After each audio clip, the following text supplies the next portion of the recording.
세 번째 강의. 아메리카노가 나오시는 나라에서 공손성이 문법성을 이길 때.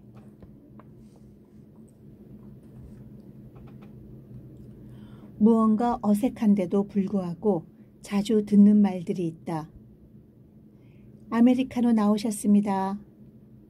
사장님 말씀이 계시겠습니다. 자리에 앉으실게요. 계산대에서, 회사에서, 식당에서 이처럼 어색하고 문법에 맞지 않는 언어 표현들을 자주 듣게 되는 이유는 무엇일까? 말은 말을 하는 사람과 말을 듣는 사람의 모습을 품고 있다. 이 어색한 말들이 보여주는 우리의 모습은 무엇일까?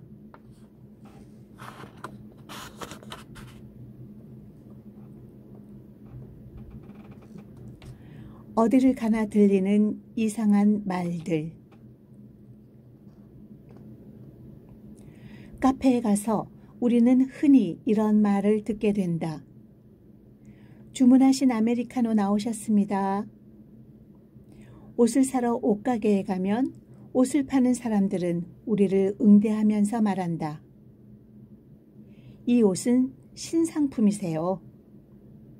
올해 유행하는 올리브색도 있으세요. 신발을 사러 가도 이런 말을 자주 듣게 된다. 이 신발은 12만 원이세요. 신상품이지만 작년 상품보다 저렴하게 나오셨어요. 여러분에게 이 말은 어떻게 들리는가? 자연스럽게 들리는가? 아니면 어색하게 들리는가? 이번에는 병원에 가보았다. 진료를 받으러 병원에 갔더니 이런 말이 들린다. 신지영님, 진료실로 들어오실게요. 신지영님, 주사실로 이동하실게요. 신지영님, 돌아 누우실게요. 카페에서, 옷가게에서, 신발가게에서, 그리고 병원에서 이런 말들을 많이 들어보았으리라. 어딘가 어색하지만 자주 듣게 되는 이 말들. 어색한데도 널리 사용되고 있는 이유는 무엇일까? 어디가 어떻게 어색한 걸까? 그리고 이런 말들은 우리의 어떤 모습을 비추고 있는 것일까?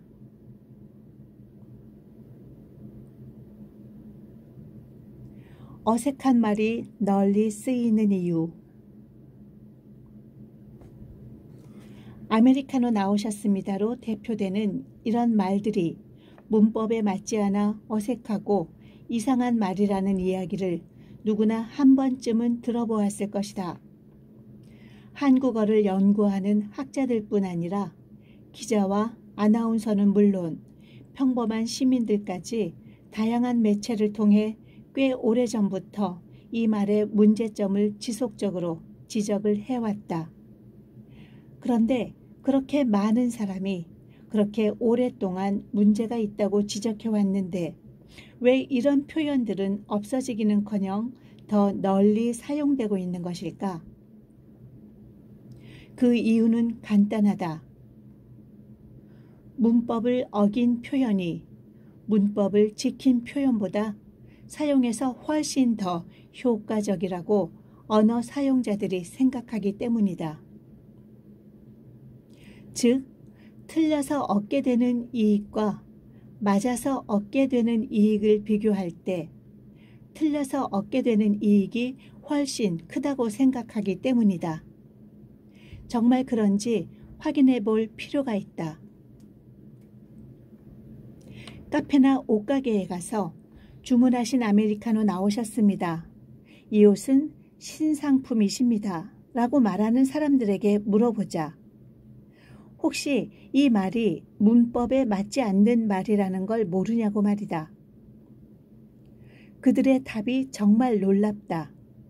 그 말이 잘못된 말이라는 건 익히 들어서 잘 알고 있다고 말하기 때문이다. 소위 말하는 사물존대 표현이 아니냐고 전문가처럼 말하기까지 한다. 그래서 다시 물어본다. 틀린 걸 알면서도 왜 그렇게 말하냐고 말이다. 그들의 답이 흥미롭다. 손님들 중에는 그렇게 말하지 않으면 불쾌해하면서 혼내는 경우가 있다는 것이다. 문법에 맞게 한다고 아메리카노 나왔습니다 라고 말하면 손님 중에는 왜 말을 제대로 높여서 하지 않냐고 화를 낸다는 얘기다. 손님과 시시비비를 가리면서 논쟁을 할 수는 없는 노릇이 아니냐고 한숨을 쉰다. 병원에 가서 물어봐도 마찬가지다. 의료 서비스를 제공하는 분들도 상점에서 물건을 파는 사람들과 똑같이 말한다. 신지영님, 진료실로 들어오세요 라고 말해야 맞다는 걸 알지만 그렇게 말하면 손님 중에는 어디서 오라 가라 명령질이야 하면서 불쾌해하는 경우가 있어 조심스럽다는 것이다. 그래서 좀 어색해도 신지영님, 진료실로 들어오실게요 라고 말한다는 것이다. 그렇게 말하면 좀 이상한 말을 한다고 조롱 비슷하게 비아냥거리는 사람은 있어도 불쾌하다고 화내고 혼내는 사람은 없다고 말한다. 비아냥을 듣는 게 낫지 내원자들을 불쾌하게 만들 수는 없지 않냐고 되묻는다. 역시 병원에서도 몰라서 그러는 게 아니었다. 틀린 말인 줄은 알지만 틀린 말이 더 효과적이라고 생각하기 때문에 사용하고 있었던 것이다.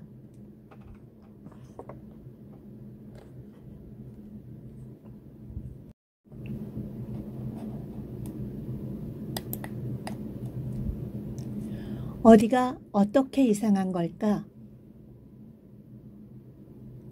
그런데 카페나 상점에서 자주 듣게 되는 아메리카노 나오셨습니다. 혹은 이 옷은 신상품이세요가 어색하게 들리는 이유는 무엇일까? 그 이유는 높임법이 문법에 맞지 않기 때문이다. 나오셨습니다. 신상품이세요에 있는 시는 문장의 주체가 되는 주어가 말하는 사람보다 높은 사람일 때 사용하는 문법적인 요소다. 나오시고 신상품이신 것은 사람이 아니라 각각 판매의 대상이 되는 아메리카노와 옷이다. 사람이 아니고 그냥 판매하는 물건이다. 그러니 결코 말하는 사람보다 높은 존재라고 할 수 없다. 그래서 문법에 맞게 말하려면 시를 쓰지 않고 그냥 아메리카노 나왔습니다. 이 옷은 신상품입니다. 라고 말해야 한다.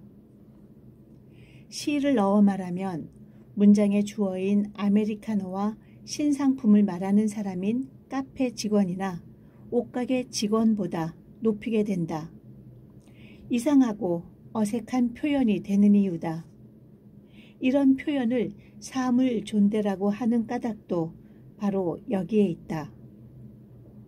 그럼 이번에는 병원에서 많이 듣게 되는 표현에 대해 알아보자. 이번에는 높임법 문제가 아니다.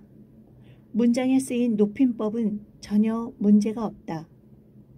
문장의 주어가 이 말을 듣고 있는 내원자들이니 시를 써서 내원자를 적절히 높였다. 또 듣는 사람이 내원자이기 때문에 듣는 사람을 해요체로 적절히 높이고 있다.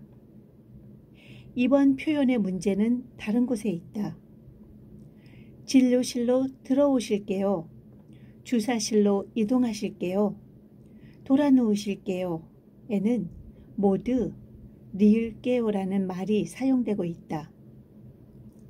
이 리을게요는 주어의 약속, 의지 등을 표현하는 말이다. 그래서 주어가 나일 때만 사용이 가능하다. 나 이거 할게는 자연스럽지만 너 이거 할게는 이상하게 들리는 이유다.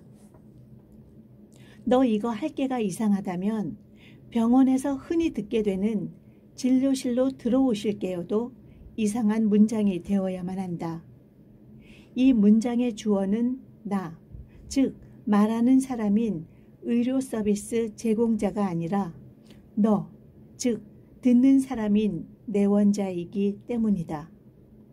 이 말들의 문제점을 알아봤으니 그럼 이번에는 이 말이 갖는 효과를 알아볼 차례다.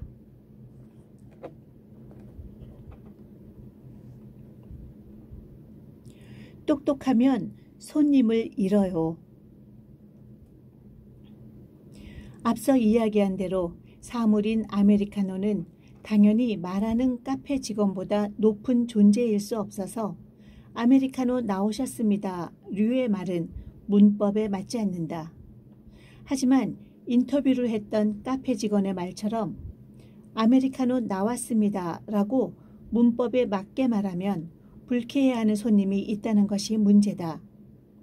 만약 시를 안 들으면 충분히 자신이 존대를 받지 못했다고 잘못 생각하는 사람들이 있다면, 그래서 손님에게 불쾌감을 줄 수 있다면, 게다가 불친절하다고 혼까지 나게 된다면 시는 카페 직원에게 꼭 필요한 필수 아이템이 아닐 수 없다.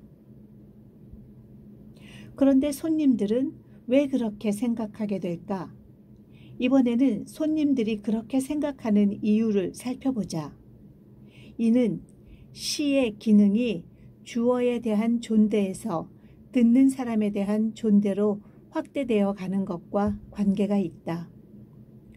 요즘 들어 많은 사람이 잘못 사용하고 있는 제가 아시는 분을 통해 이러한 경향을 확인할 수 있다. 사실 제가 아시는 분이라는 표현은 심지어 말하는 사람 자신을 높이고 있으니 정말 황당한 표현이다. 하지만 더 놀라운 것은 이 말을 듣는 사람들이다. 이 말을 듣고 필자처럼 생각하는 사람보다는 말하는 사람이 듣는 나를 높여주려고 시를 썼구나 하고 생각하는 사람이 훨씬 더 많다.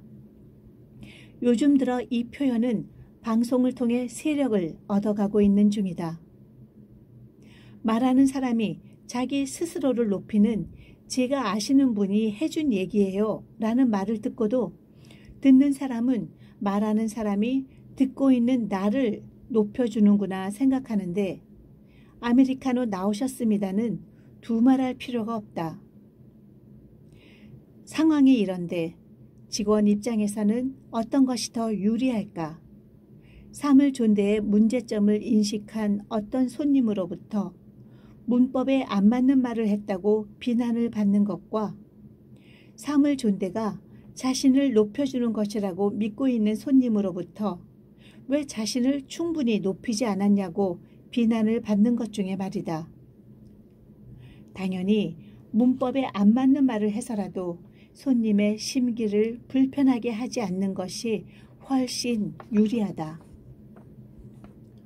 사물 존대를 하는 멍청한 직원은 손님을 잃지 않지만 높임법을 문법에 맞게 잘 구사하는 똑똑한 직원은 손님을 불쾌하게 만드는 불친절한 직원이 되어 손님을 잃게 된다. 그러니 문법에 맞지 않는 어색한 말이 문법에 맞는 말보다 훨씬 효과적이라는 결론이다.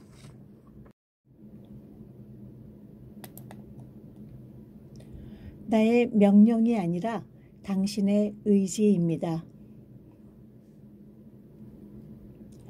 다음은 병원에서 듣게 되는 들어오실게요 류의 표현을 살펴보자. 이 표현은 모두 듣는 사람에게 행동을 요구하는 말이다. 병원에서는 내원자들에게 행동을 요구하는 말을 많이 할 수밖에 없다. 내원자들은 진료를 받기 위해 대기실에서 기다려야 하고, 차례가 되면 진료실로 들어가야 하고, 진료가 끝나면 주사를 맞으러 주사실로 가거나 검사를 위해 검사실로 이동해야 할 수도 있다. 또 진료나 검사를 위해 돌아 누워야 할 수도 있다. 이처럼 병원에 가면 내원자들은 의료 서비스 종사자들로부터 다양한 행동을 요구받게 된다. 듣는 사람에게 행동을 요구하기 위해서 사용하는 가장 전형적인 문장은 명령문이다. 그런데 명령문은 명령을 내리는 자와 명령을 수행하는 자의 관계를 설정하게 된다는 문제가 있다. 명령이 공손함과 공존하기 어려운 이유다. 그러니 의료 서비스 종사자들이 내원자들에게 명령문을 쓰면 자칫 내원자들의 기분을 상하게 할 수 있다. 최대한 부드럽고 상냥한 말투로 최고의 존댓말인 하십시오체를 써서 들어오십시오 라고 해도 명령문은 명령문일 뿐이다.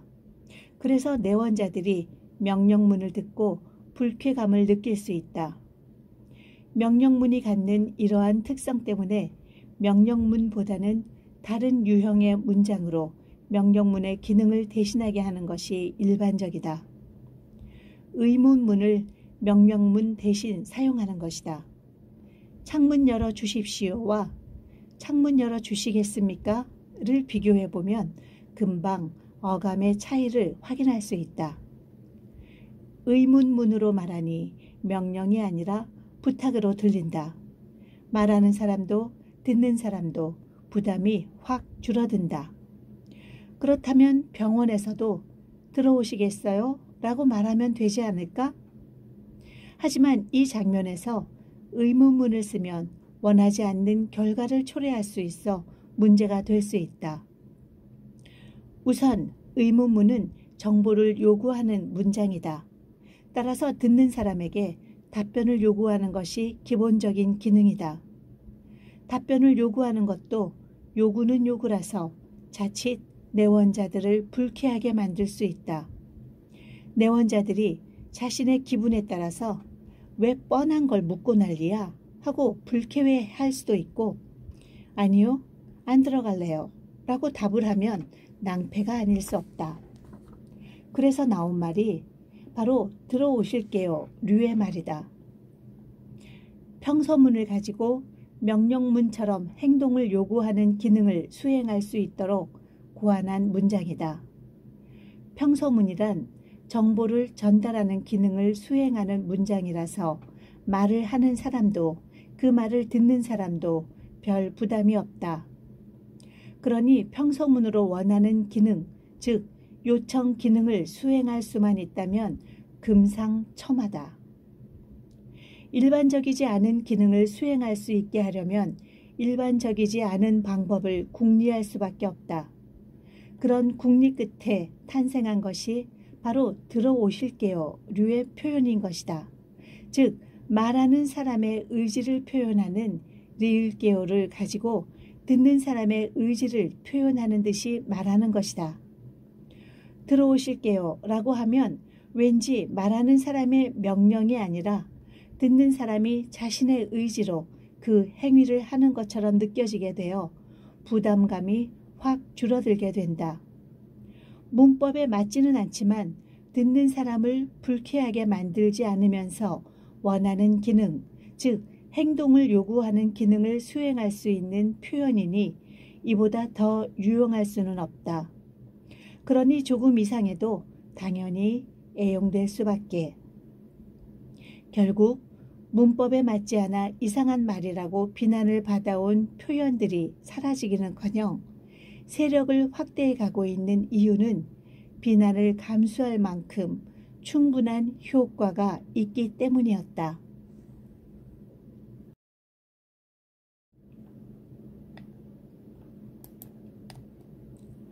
공손성의 요구 뒤에 숨은 일상의 갑질. 여기서 한 가지 주목할 것이 있다. 앞서 살펴본 말들이 모두 서비스 장면에서 사용되는 말들이라는 점이다. 서비스 장면은 친절함과 공손함을 요구한다.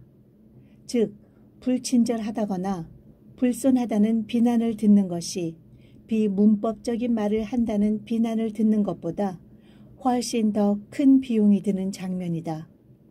그러니 친절하고 공손하기 위해 문법성을 훼손하는 일 정도는 큰 문제가 되지 않는다. 그렇게 공손성은 문법성을 이기게 된다. 그런데 잘 생각해보자. 문법을 훼손해도 좋으니 공손성을 유지하라고 요구한 사람은 누구인가? 그건 다름 아닌 서비스를 받는 사람들, 즉 상점이나 병원 이용자들이다. 서비스 이용자들이 서비스 제공자들로 하여금 비문법적인 문장을 만들어 쓰게 하고 비문법적인물 뻔히 알면서도 어쩔 수 없이 그런 말을 쓰도록 무언의 혹은 유언에 압력을 넣어왔던 것이다. 결국 공손성이 문법성을 이기도록 문법을 파괴하게 만들고 문법을 파괴한 표현이 세력을 넓히게 한 사람이 어쩌면 서비스 제공자인 그들이 아니라 서비스 이용자인 우리였을지도 모른다.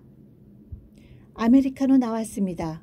혹은 들어와 주세요에 만족하지 못한 우리가 그들에게 아메리카노 나오셨습니다. 혹은 들어오실게요 라는 문법에 맞지 않는 어색한 말을 만들게 했고 또 그 사용을 넓혀가게 한 것일지도 모른다. 유독 서비스 장면에서 이상한 말들이 많이 관찰되는 것을 통해 우리가 진짜 생각해 보았어야 했던 것은 문법에 맞지 않는 말을 한다는 지적이나 비난이 아니었다.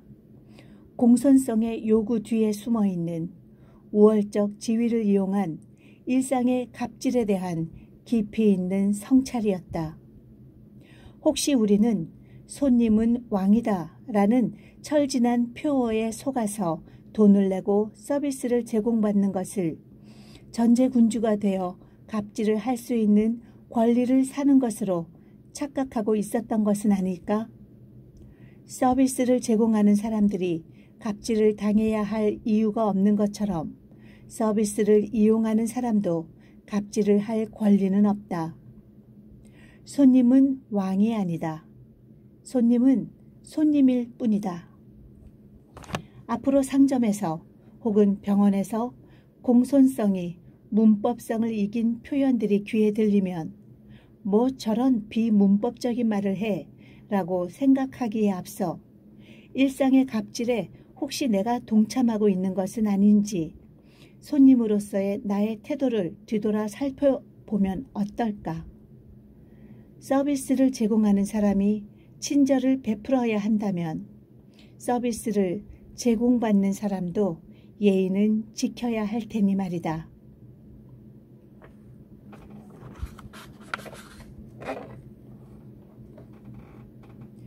깊이 보기. 연구실에 계실까요? 어느 날 연구실로 전화가 걸려왔다. 익숙한 목소리였다. 행정실의 직원 선생님이었다. 행정실로 전달된 서류가 있어서 연구실로 보내겠다는 내용이었다.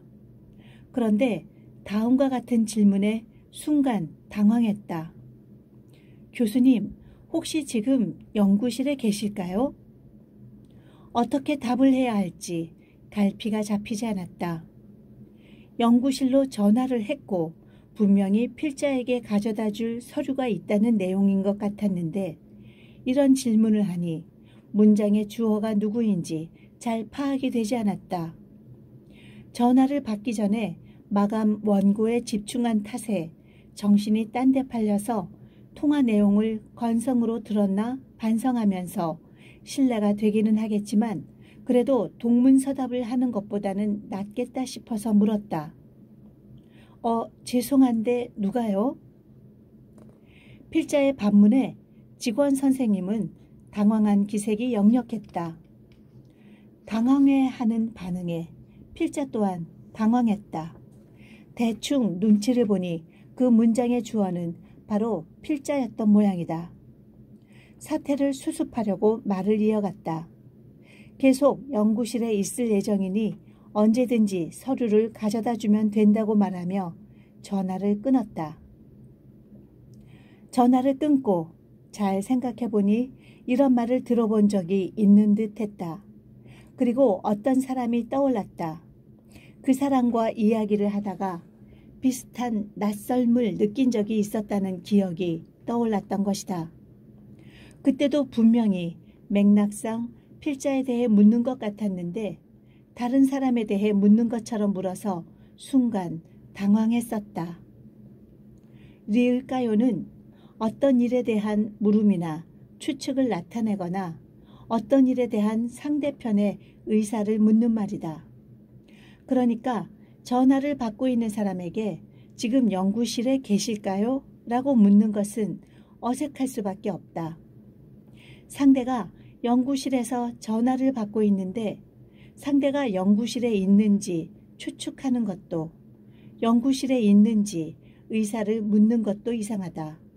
이 말이 자연스러우려면 주어는 제3자가 되어야 한다. 주어가 듣는 사람이라면 지금 연구실에 계신가요? 라고 해야 더 자연스럽다. 듣는 사람이 연구실에 있는 상황임을 확인하고 싶다면 현재 사실에 대한 물음을 나타내는 니은 가요가 더 적절하기 때문이다. 하지만 리을 가요가 자신의 추측이나 상대의 의사를 묻는 의미 때문에 현재의 사실에 대해 묻는 니은 가요보다 훨씬 공손한 느낌을 줄 수 있다. 자신이 확인한 사실에 대해 묻는 것이 아니라 자신의 추측이나 상대의 의사를 묻는 것이 더 공손하다고 생각할 수 있기 때문이다. 이 말 역시 서비스 장면에서 자주 들을 수 있다. 식당에서는 더 주문할 것이 없는지를 더 주문하실 것 있으실까요? 라고 묻는다.